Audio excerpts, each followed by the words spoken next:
CGI ने कहा कि दो विकल्प हैं। आपने कल कहा था कि रजिस्ट्रेशन होगा, एसजी कह रहे हैं कि अभी तो दस्तावेज सामने पेश करने दीजिए, एक सप्ताह में कुछ नहीं हो जाएगा, ये जो है वो एसजी कह रहे हैं।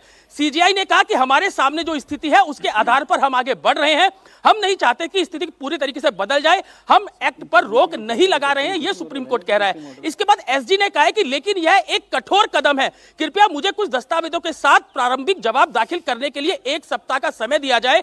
यह ऐसा मामला नहीं है जिस पर इस तरह से विचार किया जा सके। सीजीआई ने कहा कि हमने कहा था कि कानून में कुछ सकारात्मक बातें हैं, ये सीजीआई कह रहे हैं सौरभ। सीजीआई ने कहा कि हमने कहा था कि कानून में कुछ सकारात्मक बातें हैं, हमने कहा है कि पूर्ण रोक नहीं लगाई जा सकती, लेकिन हम यह भी नहीं चाहते कि मौजूदा स्थिति में बदलाव हो ताकि इसका असर हो। जैसे कि इस्लाम के बाद 5 साल हम उस पर रोक नहीं लगा रहे हैं, लेकिन कुछ धाराएं हैं जिन पर अंतरिम रोक लगाने की बात जो है वो सुप्रीम कोर्ट कह रहा है। तो अभी एक लाइन बीच में और बोलिए चीफ जस्टिस ने, while the matter is in court situation should be status क्वो।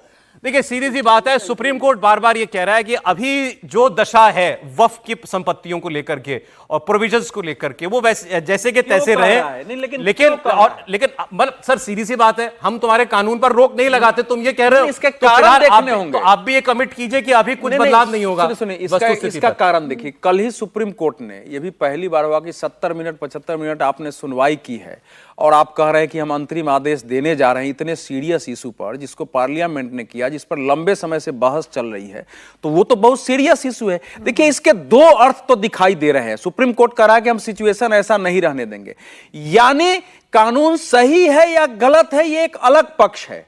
अगर कोई कट्टरपंथी समूह देश में तूफान खड़ा कर दे, लाखों लोगों को उतार दे, हिंसा कर दे और उसके विरुद्ध कार्रवाई ना हो, पॉलिटिकल पार्टियां खड़ी हो जाएं, तो सुप्रीम कोर्ट ऐसे मामलों पर भी रोक लगा सकता है। ये इसका मैसेज ये जाने वाला है, क्योंकि अभी तक किसी की जमीन छीनी नहीं गई है। सुप्रीम कोर्ट अगर एक कह सकता हो, सर देखिए मैं बता रहा हूं चीफ जस्टिस आगे बात आगे बढ़ गई है। चीफ जस्टिस कह रहा है नो अपॉइंटमेंट ऑफ बोर्ड और काउंसिल कैन टेक प्लेस। जो वक्फ बोर्ड है और वक्फ काउंसिल में कोई नई नियुक्ति नहीं हो। If registration has taken place under 1995 act 1995 के वक्फ कानून के तहत अगर किसी संपत्ति का रजिस्ट्रेशन किया गया है तो उन संपत्तियों को ना छेड़ा जाए, उनको वक्फ माना जाए। उन्होंने कहा we are saying executive decides, judiciary adjudicates. आप कानून बनाइए, हम कानून की समीक्षा करेंगे, हम उस पर जजमेंट देंगे।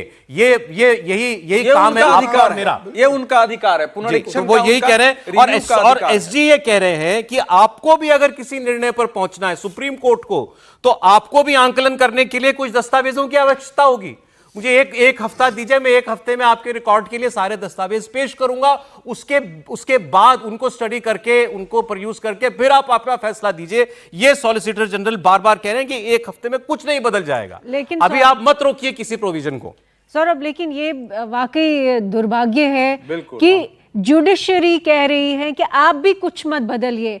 वो क्या ये जुडिशरी का रोल है? ऐसी क्या इमरजेंसी है कि वो इंटरवेंशन कर रही है? जुडिशियल ओवररीच की बात आ रही है इस वक्त, क्योंकि अगर पार्लियामेंट ने ये फैसला किया, ये बिल पास किया, तो क्या सुप्रीम कोर्ट की जिम्मेवारी नहीं है कि वो पूरे दस्तावेज खुद पढ़े, पहले पूरी तरह से सब चीजों को रिव्यू करे और उसके बाद इंटरिम ऑर्डर की बात करे? ये बहुत दुर्भाग्य। लेकिन एसजी मान गए, एसजी ने कहा है कि मैं आश्वासन देता हूं कि कोई कदम नहीं उठाया जाएगा।